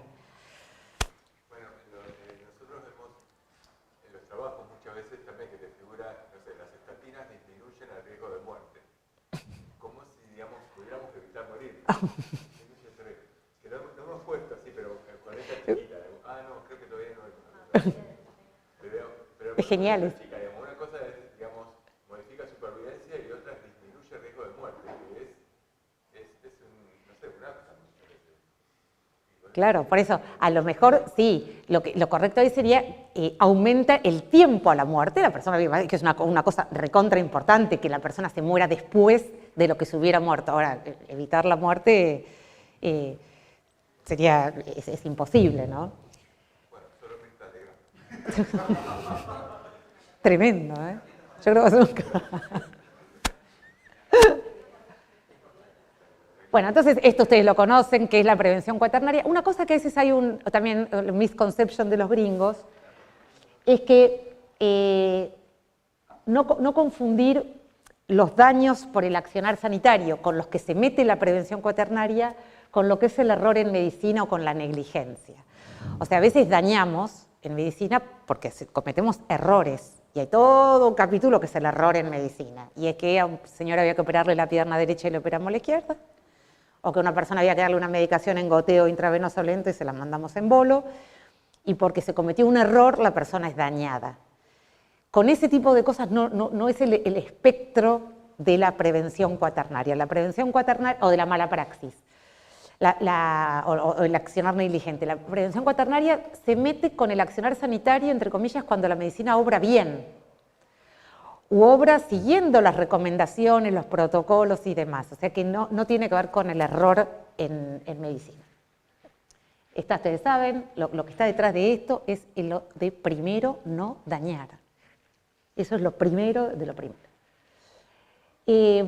Este cosito, este gráfico, que está en inglés y que siempre digo que lo voy a traducir y no lo traduzco nunca, así que sepan que es una promesa de campaña incumplida reiteradamente, no tengo un problema. Y tiene que ver con lo siguiente. En el lado izquierdo está cuando uno tiene hipertensión border o tiene diabetes border. Diabetes border es que te diagnosticaron ayer con 2 glucemias de 127, o aneurismas de aorta abdominal pequeños que fueron encontrados por tamizaje, etcétera, etcétera. Y del otro lado tenemos estas mismas patologías o factores de riesgo con más severidad. Hipertensión severa, diabetes severa, o sea, 10 de hemoglobina de glicosilada y 20 años de evolución. Siempre el diagnóstico y el tratamiento producen daños, siempre.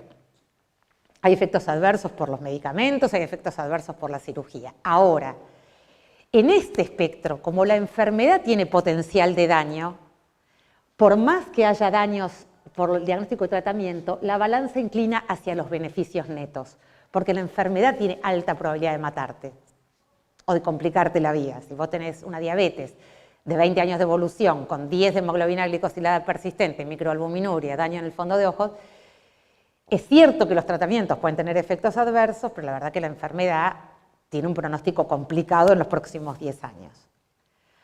Ahora, uno da un tratamiento no igual, pero parecido con medicamentos en diabetes más tranquilas. Entonces ahí a veces esa ecuación, como dicen, ese trade-off entre los beneficios y los daños se puede acercar peligrosamente al daño neto. Y es ahí donde uno pone el ojo, ¿no? En pacientes que son más leves, que tienen menos para ganar de un tratamiento, porque lo que tienen tiene poca probabilidad de jorobarles la vida. Entonces ahí es donde nos metemos. Esto no, porque estas estaban ocultas, che. Bueno. Y esta cuestión que la prevención cuaternaria se mete mucho, que es que los factores de riesgo los hemos convertido en enfermedades. Y eso es un lío.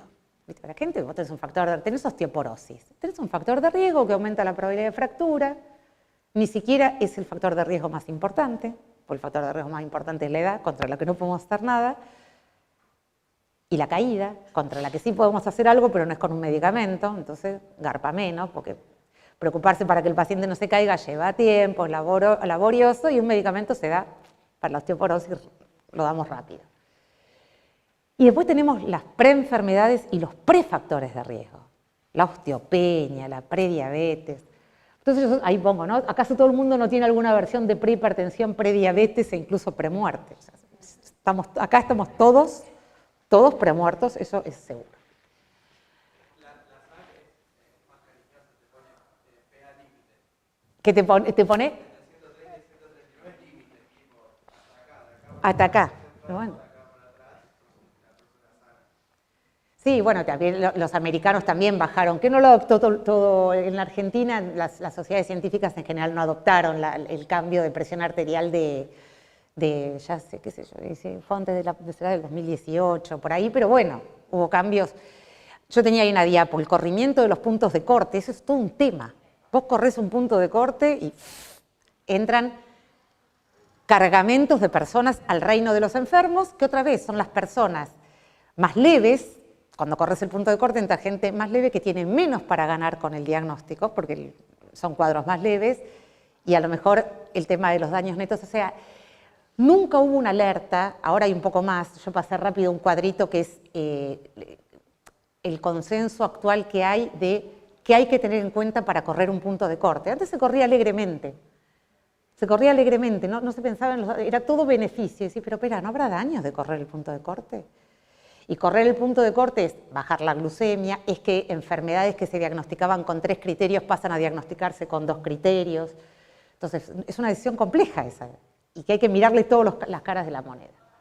Esto ustedes lo conocen bien, los daños de la prevención. De la prevención es del tamizaje, ¿no? No hablamos de prevención primaria, de todo lo que es consejería, sino del tamizaje. Y ya convengamos que la palabra daños y prevención estén juntas va en contra de la cultura. No, sí, siempre prevenir es mejor que curar. Esto lo conocen bien. Y yo digo que en esto, que es tan contracultural, hay que pensar despacio. ¿Viste? Si pensás rápido, decís, ¿cómo si salimos a buscar una enfermedad no va a ser mejor, la gente no se va a morir menos, lo encontrás antes? Es muy de sentido común que debiera funcionar así. ¿Sí?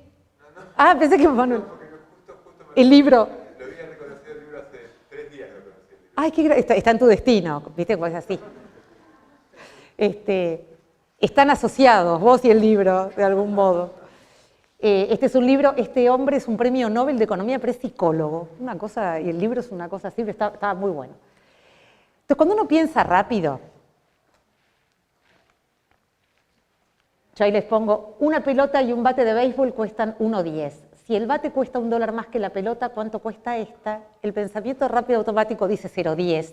Todos sabemos que no es 0.10, pero es como el pensamiento automático nos lleva a decir 0.10. Después, para mantenerla, voy a poner el resultado al final.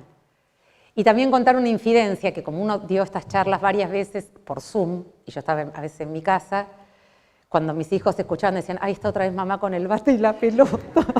Estaban hartos del bate. Entonces, el otro día di una charla para la gente de Bolivia y les digo, pero hoy no se preocupen que hoy no voy a hablar del bate y la pelota.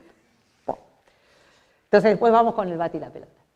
Entonces, ustedes que son un grupo muy avivado, como dicen, ¿para qué hacemos screening? ¿Para qué salimos a buscar enfermedades, buscamos la presión, Papa Nicolau, mamografía? ¿Cuál es el objetivo? ¿Y para qué? Posiblemente enferma, sí, para la cual el diagnóstico temprano va a tener un beneficio para el paciente. Bien. Muchas veces la respuesta en auditorios no tan entrenados te dicen, hacemos tamizaje para encontrar las enfermedades antes.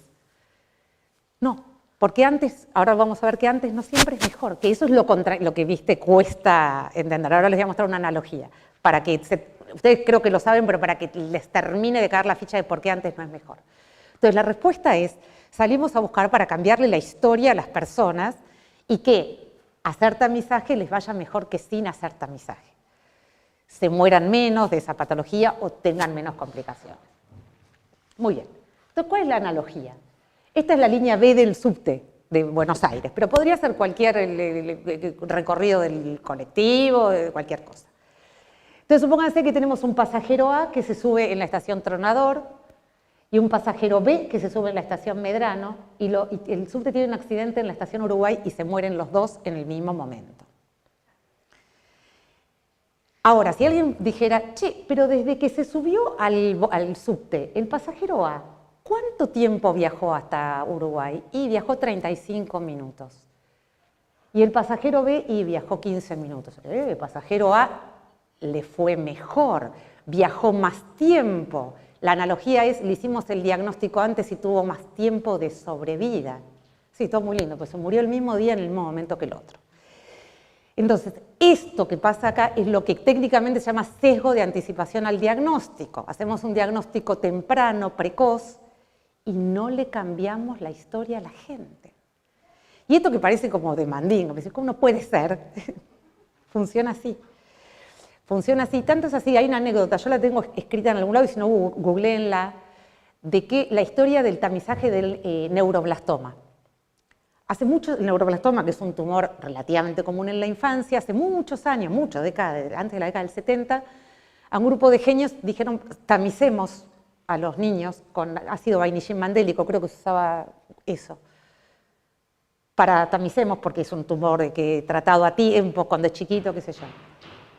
Y implementaron el tamizaje sin ninguna evidencia de que eso fuera a disminuir la mortalidad, usando el pensamiento rápido y automático y el sentido común de que si lo encontramos antes les va a ir mejor.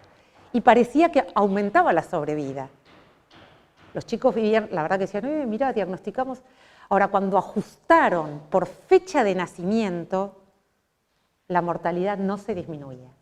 Y se discontinuó el tamizaje de recoso de neuroblastoma y nunca más a nadie se le ocurrió volver a hacer semejante cosa porque era todo daño. Era gente viviendo más tiempo con el diagnóstico, operar chicos que tenían tumores relativamente indolentes sobre diagnósticos que nunca los hubieran matado y se discontinuó. O sea, conocer esa anécdota es una anécdota fuerte, para contar que antes no necesariamente significa que les va a ir mejor. Y esta analogía permite entenderlo, me parece, o hacer... Esos deben ser los que quieren que nos vayamos para poner los globos.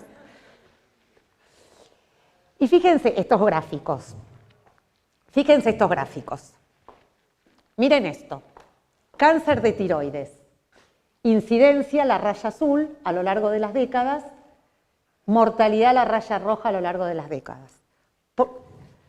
Cáncer de riñón, melanoma. ¿Por qué estará aumentando la incidencia de estos tres cánceres? Aumento de incidencia, más diagnósticos. ¿Por él? Por tamizaje. Por tamizaje, por supuesto, no está indicado. pero que con la profusión de los exámenes complementarios y demás, aumenta la incidencia. Primera conclusión número 1, salimos a buscar una enfermedad, la encontramos. Eso es así. Hay reservorio de enfermedad en la sociedad. Ahora, si esas enfermedades, esos cánceres que encontramos hubieran estado destinados a metastatizar y matar a la gente, ¿qué debiéramos ver con la mortalidad unos años después del aumento de la incidencia? Con la raya de la mortalidad. Que disminuya. Que disminuya. Miren, bueno, cáncer de tiroides saben que el papilar no mata a nadie, así que ya es muy difícil bajar la mortalidad de algo que no mata a nadie. Pero bueno, está plancha. Cáncer de riñón. Baja un poquito. Debiera bajar y debiera bajar en la misma proporción que aumentó la incidencia. No digo inmediatamente, pero unos años después. Melanoma. Teléfono para mis amigos dermatólogos, un día entré en guerra por el tema de tamizaje de cáncer de piel. Esto es la evidencia así tangible de lo que se llama sobrediagnóstico. Todos estos cánceres que diagnosticamos son verdaderos positivos. Es gente a la que le dijimos que tiene cáncer, es gente a la que operamos, a la que introdujimos el diagnóstico en la familia, o sea que ya está el antecedente familiar, y lo operamos. A esto le sacamos los riñones, a los otros le sacamos el coso, el ganglio centinela, tiene un melanoma, y no les cambiamos la historia. Sí, se las cambiamos, los dañamos. Porque si la enfermedad no estaba dispuesta a dañar, todo el tratamiento es todo daño. Ahora, ¿por qué hay baja alerta de este problema? Porque no sabemos quiénes son. Esta evidencia de sobrediagnóstico viene de la epidemiología. Cada una de estas personas que pasó por estas circunstancias se vive a sí mismo como un sobreviviente. Al revés, nos engorda la idea del tamizaje. Va a la tele y dice, hola, yo soy Juan, a mí me hicieron una ecografía de casualidad y me encontraron un tumor renal de 2 centímetros y eso salvó mi vida. Y yo digo por lo bajo, o te la arruinamos para siempre. Pero no lo sabemos. Entonces hay baja alerta de esto. Esto lo único que hace es retroalimentar la idea de que hay que tamizar, porque aparecen más cánceres y a la gente le va mejor. ¿Por qué le va mejor? Porque le va a ir bien de todas maneras.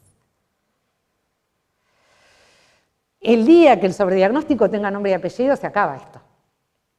El día que la persona pueda saber que es dañada y que recibió un diagnóstico de cáncer y que era innecesario, pero ¿se entiende? Por eso hay baja alerta y por eso el sobrediagnóstico es como una cosa así que no se puede agarrar. Pero sepamos que existe. Muy bien. Bueno, estas son las curvas de cáncer de mama y cáncer de próstata. No pasa algo tan tremendo como el cáncer de tiroides, como los otros. Hay aumento de la incidencia, por supuesto. Fíjense los picos. En próstata hay una primera elevación que tiene que ver con el advenimiento de la cirugía de resección transuretral y mandar a biopsia la pieza quirúrgica. El pico tremendo es el PSA en todo su apogeo. Y ahora, como el PSA en Estados Unidos tuvo sus vaivenes, la recomendación, está bajando la incidencia. Y la mortalidad tiene una tendencia a la baja, tanto en mama como en próstata, pero no en la magnitud del aumento de la incidencia. Y en mama se considera que más o menos 1/3 de la disminución de la mortalidad, que tampoco es extraordinaria, es por el tamizaje, y el otro tiene que ver con el mejoramiento en los tratamientos, aún en la fase habitual de diagnóstico, ¿no? En mama la verdad que ha habido novedades y avances, muchos. Muy bien. Así que ustedes esto lo conocen, el falso positivo, el síndrome de Ulises, que son las cascadas diagnósticas, el sobrediagnóstico, no voy a estar con eso, pero me parecía que no sabía si habían visto esas curvas, que es como el diagnóstico, el sobrediagnóstico ahí en vivo y en directo. Muy bien. Entonces, ¿por qué estamos inmersos en un mundo en que tamiza y que en la tele y que todo eso que nos pasa? Porque los supuestos que nos rigen son estos, que la detección temprana siempre es buena, recuerden el ejemplo del neuroblastoma, pero hay muchos más, que más rastreo es mejor, que el rastreo nos genera daño, ¿no? Esta cosa de, bueno, aceite total, que la mayor parte de los cánceres progresan y causan la muerte, entonces si te diagnostican un cáncer que es buenísimo, que es chiquitito, y el sobrediagnóstico ocurre porque hoy sabemos que hay un montón de cánceres que son tortuguitas, caminan tan lentamente hacia metastatizar o no lo hacen nunca que a la persona le llega a la muerte con el cáncer, pero no del cáncer. Entonces, por eso pasa eso del sobrediagnóstico. Diagnosticamos cánceres que son indolentes. Sí, por supuesto. En el caso del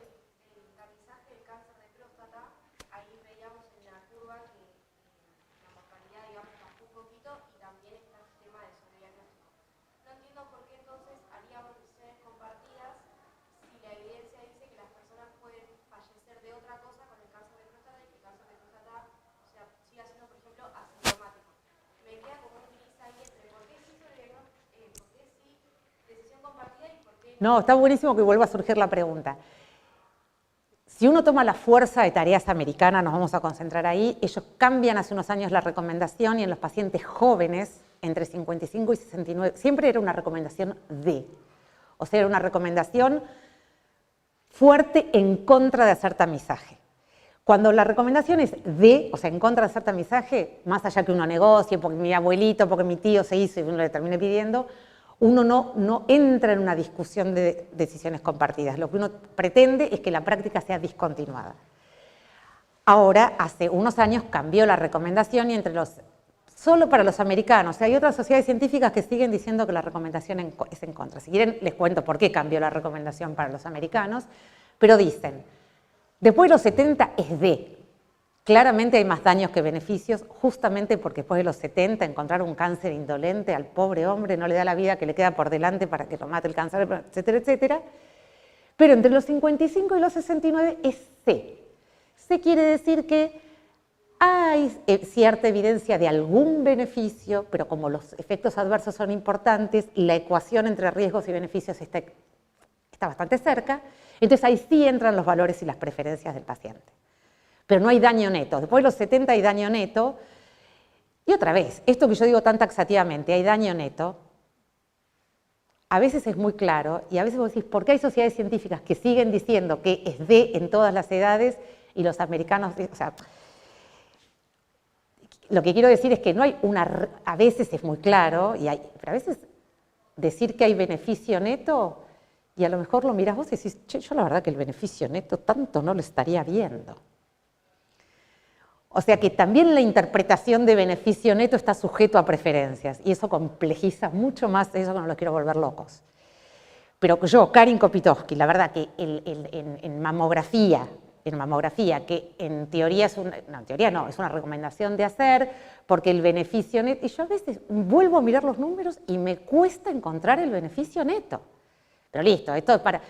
Entonces ahí digo, ¿qué es lo que cambia? Y bueno, tiene que ver con que yo estoy mirando los beneficios, que es la evidencia que lees vos, que lee él, que leo yo, teñida de mi propia subjetividad, y mi propia subjetividad dice, sí, hay cierta disminución de la mortalidad por cáncer de mama, pero con estos efectos adversos, la verdad, yo no veo el beneficio neto.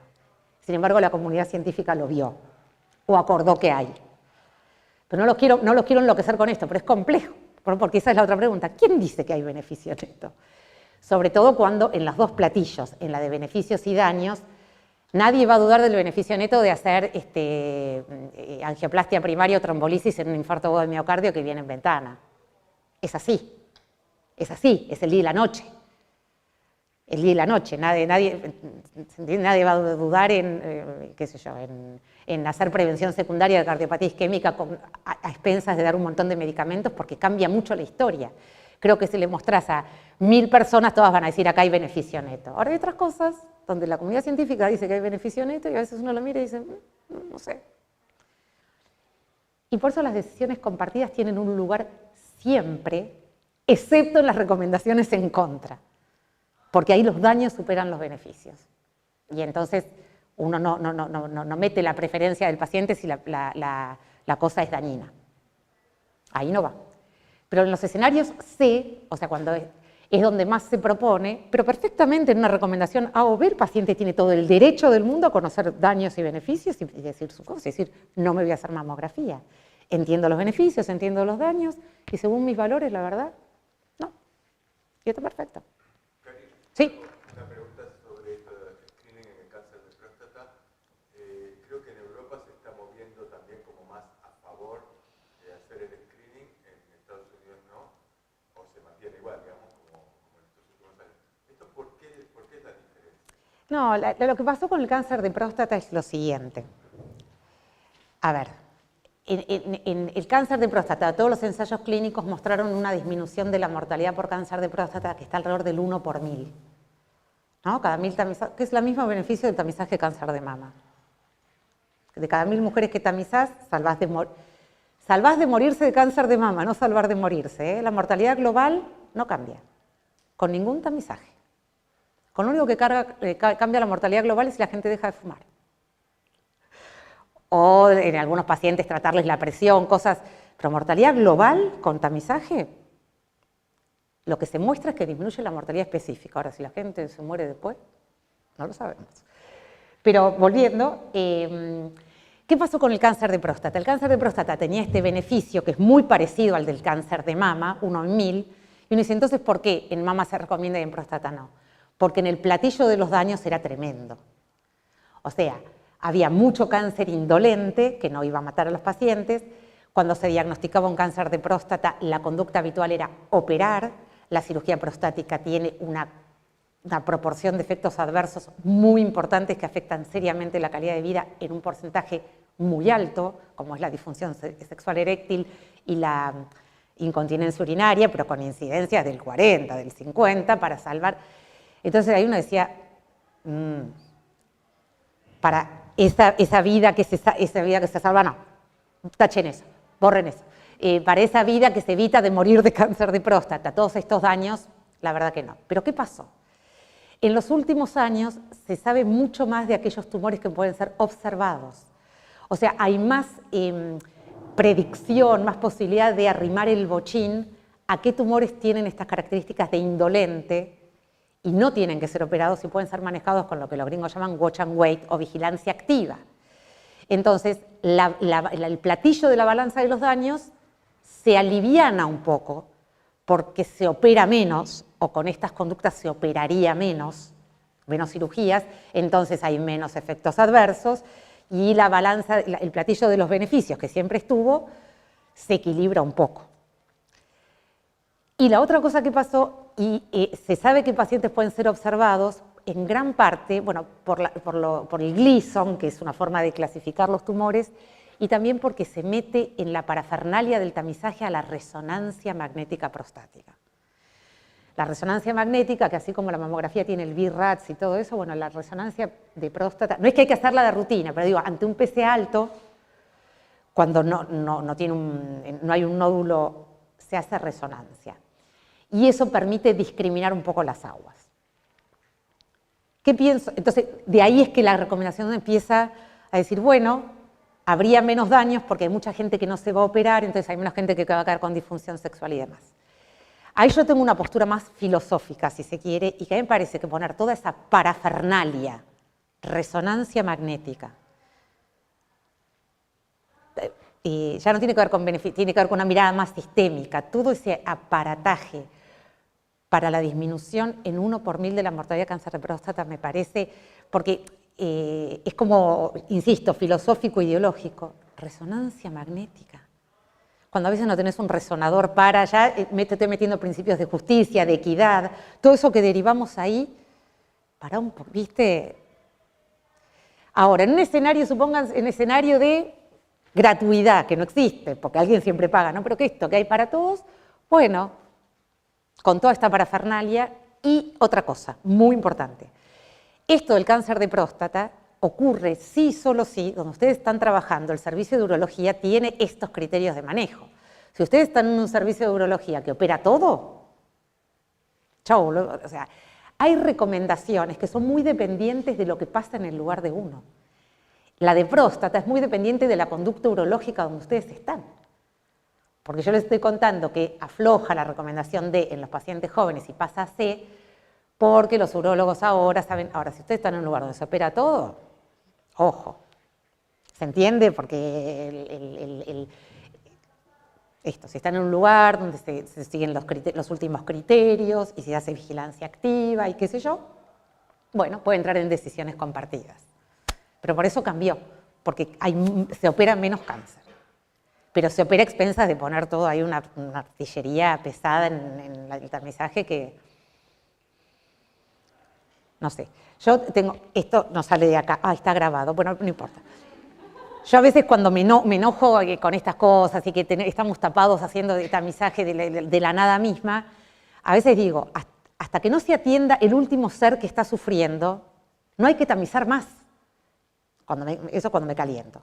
¿Por qué digo eso? Porque tenemos a veces dificultad de acceso a una persona que está sufriendo, que está con síntomas, y nosotros alegremente tamizamos y salimos a buscar a la gente que no tiene síntomas.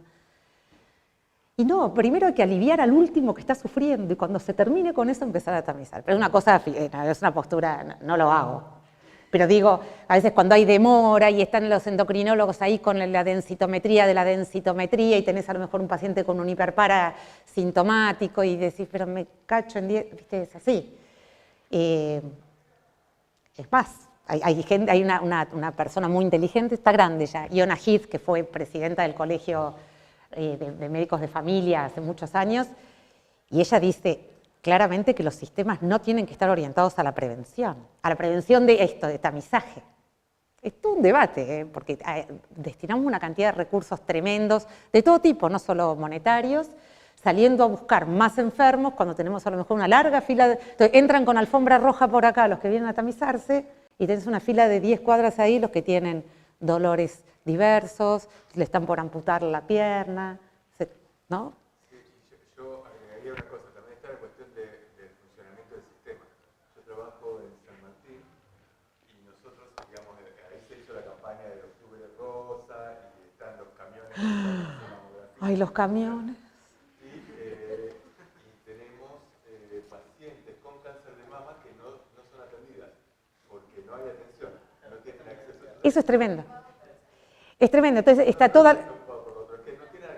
No tienen acceso, es decir, vos dos cosas, o sea, el camioncito para tamizaje. Entonces, esto es lo que yo digo, la alfombra roja es, venga y sin turno y sin orden médica le vamos a hacer y qué sé yo, qué sé cuánto. Y a lo mejor tenés una mujer con un nódulo palpable que no solamente no accede a un mastólogo, no accede en tiempo y forma a su radioterapia o a lo que tenga que acceder, pero estamos mandando los camiones a la calle para que busquen más cáncer de mama, es como una cosa.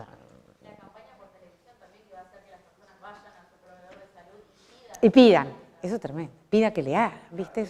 Bueno, el shopping, ¿viste? ¿Quién tiene que ir? Porque, claro. Bueno, pero hacen cualquier cosa, sí.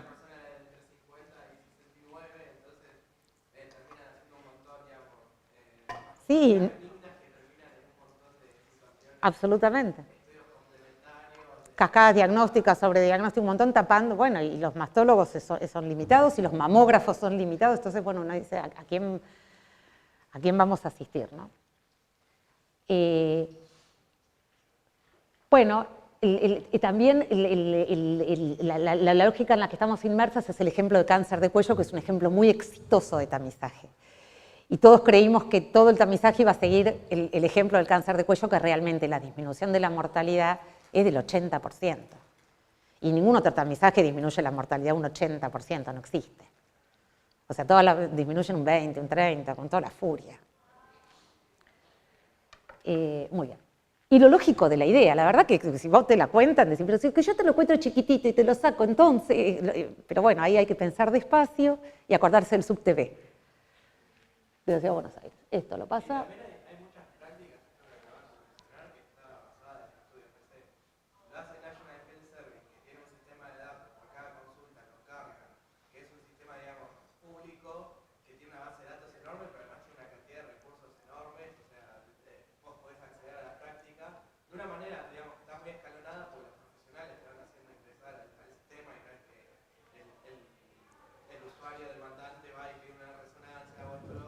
Totalmente.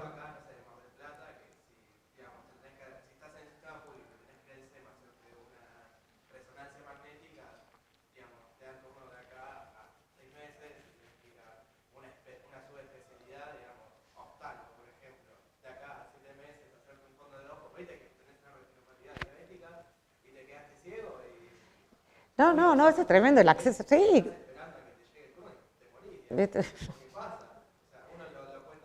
No, pero es así. Entonces, bueno, también salir a tamizar. O sea, esto que estamos hablando es el tamizaje, la evidencia pura y cruda, pero después hay una cosa que es contextual. Si uno no va a poder dar respuesta a la cascada, entonces no salga a buscar nada. Hacerse sangre oculta en materia fecal para después a los positivos no poderle hacerle videocolonoscopía. O sea, hay que garantizar el tamizaje hasta el fin de la cascada, porque si no, no cualquier cosa. Una pesquisa que sí funciona relativamente bien es la metabólica, digamos, la del neonato, pues siempre bueno, claro. Los sistemas de salud y, digamos, el Banco Interamericano y Naciones Unidas y demás, siempre económicamente apoyan más a los programas materno-infantiles económicamente y se puede dar como una respuesta más concreta a esas situaciones, que, digamos, son patologías más como que se cronifican y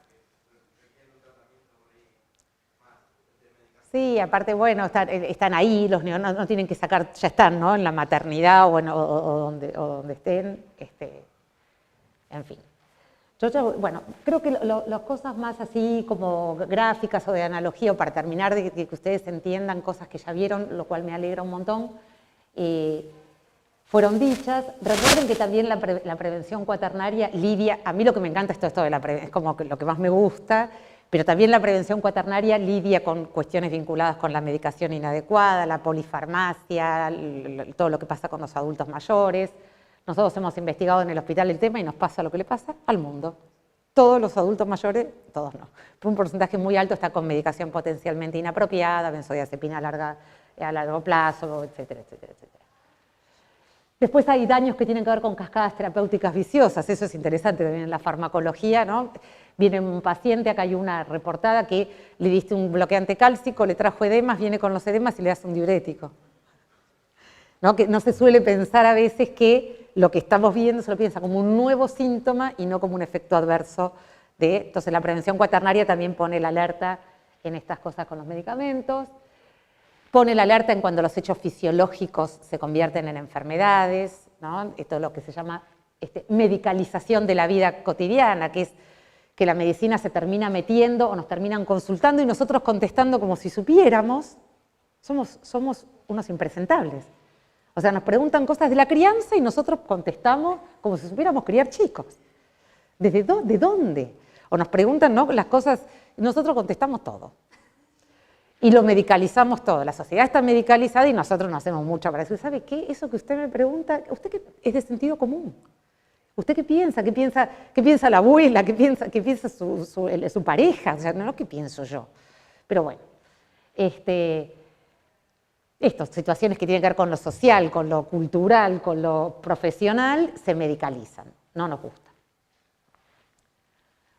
Entonces, bueno, un poco esta idea de devolverle al paciente la concepción de salud. Los otros daños que a veces se mete la prevención cuaternaria son los daños que, objetivos terapéuticos inadecuados, ¿no? Esta cosa que en diabetes mellitus perseguimos metas de 7 de hemoglobina, pero ojo, porque en pacientes adultos mayores con polifarmacia o frágiles, tal vez esa meta que parece que es inamovible, es de mejor práctica tener una meta más laxa. Entonces también estas cuestiones, mira la prevención cuaternaria, esto estaba oculto, no sé por qué apareció. Bueno, y la prevención cuaternaria pelea contra este tipo de mensajes, ¿no? Osteoporosis que no te rompa la vida, esa cosa catástrofe de convertir un factor de riesgo en algo que... Esto es lo que se llama un poquito, a lo mejor se llama disease mongering, tráfico de enfermedades. Y este tipo de mensajes cumple con todo. Dice osteoporosis que no te rompa la vida, es un factor de riesgo, pero parece que te dio osteoporosis y te vas a quebrar en la esquina. Y usa todos los clichés del disease mongering. Dice, la osteoporosis es una enfermedad silenciosa. Eso es tipo, para ver, usted puede tener colon irritable y no saberlo. Y entonces, ¿qué importa no saber? Que si tanto no te joroba y es un problema de salud que... Bueno.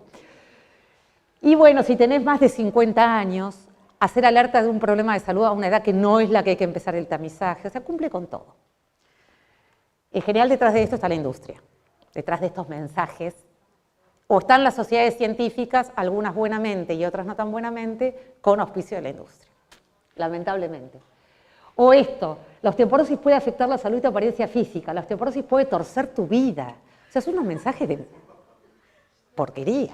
Bueno, horrible. Bueno, así que estas cosas también, la prevención cuaternaria pone el ojo esto en la alerta de que no se haga disease mongering y que se ponga el acento donde hay que ponerlo. Esto porque el problema de la fractura, el problema no es la osteoporosis, que a toda la gente le metemos que a los 50 años tiene que ir al médico y pídale la densitometría, pero nos olvidamos que el problema no es la osteoporosis, es la fractura, sobre todo la de cadera, que ocurre 25 años después de los 50 años y que la edad es el predictor más fuerte y que sin caída no hay fractura. Ahora, para prevenir caídas hay que hacer toda una cosa que es laboriosa. Bueno, por eso la prevención de caídas necesitas dispositivos comunitarios, necesitas que la gente haga actividad física, que haga, qué sé yo, a dónde lo mandás, a qué talleres, cómo es la casa, quién va a ir a mirar la seguridad. Requiere de una cosa y el otro requiere de un medicamento. Digamos, cuando preguntábamos hasta ayer en el examen, variable subrogada, decíamos, bueno, y ella está planteando una, decimos, bueno, podemos tomar como outcome osteoporosis o algo similar, y lo que queremos evitar en realidad es la fractura. Y esto es un ejemplo, un buen ejemplo de... Sí, resultado subrogado, que supónganse que ustedes encuentran, y asociándolo con búsqueda, encuentran un ensayo clínico que les muestra que los bifosfonatos aumentan la densidad mineral ósea. No, mostrame que disminuyen la fractura, no que aumentan. Porque los resultados subrogados aumenta la densidad mineral ósea, baja la glucemia, sube el HDL, cualquiera de esos, como dijimos antes, no siempre correlacionan en cómo le va a ir a la gente. Tal vez uno de los pocos ejemplos de buen resultado subrogado en medicina sea la carga viral en el HIV. Paciente que tiene baja carga viral por HIV es un proxy muy bueno de cómo le va a ir en la vida. Pero después, todos esos resultados subrogados, puede ser cualquier cosa. De hecho, hubo una droga que después se discontinuó, que eran los fluoruros, que se usaban para la osteoporosis, que aumentaban la densidad mineral ósea y aumentaban el riesgo de fractura. O sea, que hay que esperar antes de adoptar las cosas. Bueno, yo me tengo que ir al bondi. Esto, la vitamina D, que es una cosa tremenda, que no sirve para nada, que o sea, nada, o sea, la suplementación con vitamina D no mostró disminuir ni un outcome relevante, ni uno. ¿Qué hace? Pone lindos a los pacientes en un laboratorio. O sea, el paciente tenía 10, le diste unas gotitas, una cosa, y después tiene 30. Ah, qué bien. Ahora, resultado, ni mortalidad, ni caídas, ni fracturas, ni incidencia de diabetes, ni enfermedad cardiovascular, ni cáncer, ni nada. No mejora ningún resultado clínico. Por favor les pido. No saquen los camiones rosa y no pidan vitamina D, les pido por favor. Bueno, estas son algunas cosas simpáticas que nos pasaron con los medios, pero sepamos que hay evidencia de que los chequeos generales, como están concebidos, no modifican la mortalidad de nadie. Y bueno, esto se acuerdan, en el verano, no sé si se acuerdan, pero yo como estoy en tema, salió esta nota, que la revista Noticias, bueno, tiene que vender así. Ahora les muestro lo que me hizo la revista Noticias a mí hace unos años. Pero esto, bueno, adentro la nota era muy buena. Era el doctor Stoll, que tuvo mucha presencia en la pandemia, un neurólogo bastante acartonado. Pero ahora que lo que estaba dentro de la nota era mucho de esto. La Corpo salió, pero así, lo lincharon mediática y revísticamente en las redes casi todas las sociedades científicas. Y el tipo decía cosas, casi todas, ciertas, vinculadas con los chequeos y demás. Pero la Corpo no se lo bancó y en la revista Noticias es muy vendida y el tipo es muy mediático. Por suerte, unos años antes había salido esta, que no la quieren ni mostrar, esta, que fue mi tapa, que yo casi me suicido con ese estetoscopio también, porque la revista Noticias puso sobredosis de prevención cuando la medicina enferma y mata. Yo cuando vi la tapa, que la vi antes de la nota, yo dije, yo no puedo volver al hospital.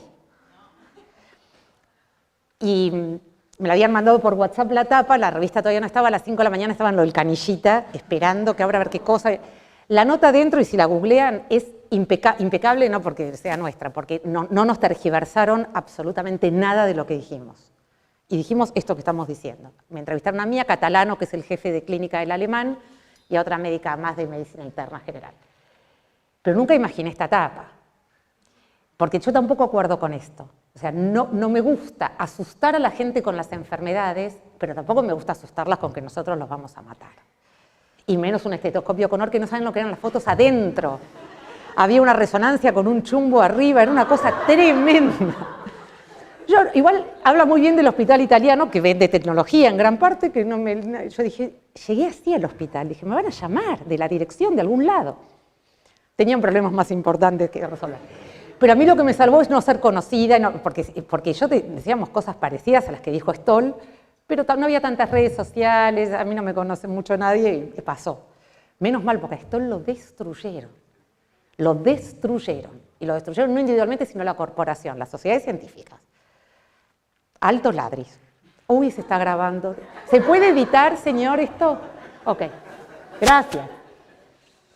Bueno, y también, si es necesario controlar los lunares, yo pongo esto porque de vez en cuando, yo me pongo contenta cuando me dan a mí o en lo personal o a gente que piensa en este sentido, porque bueno, es nuestro minuto de gloria en los medios, de poder poner otra voz. Después lo que hay del otro lado es tan fuerte que dura poco, pero ustedes no saben los haters dermatólogos lo que fue esto conmigo.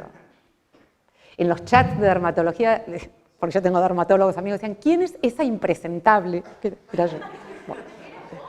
La impresentable que decía que no, es una recomendación tipo I, y ya les mostré lo que pasa con el melanoma, de tamizar el cáncer de piel, esa cosa sistemática de anualmente mirar, no disminuye la mortalidad y encuentra, no solo melanomas, una cantidad de vasos celulares, qué sé yo, y la gente da vueltas y se saca. Así que, bueno, nada, estas cosas, ya estoy terminando. Esto estaba todo oculto, gente, créanme.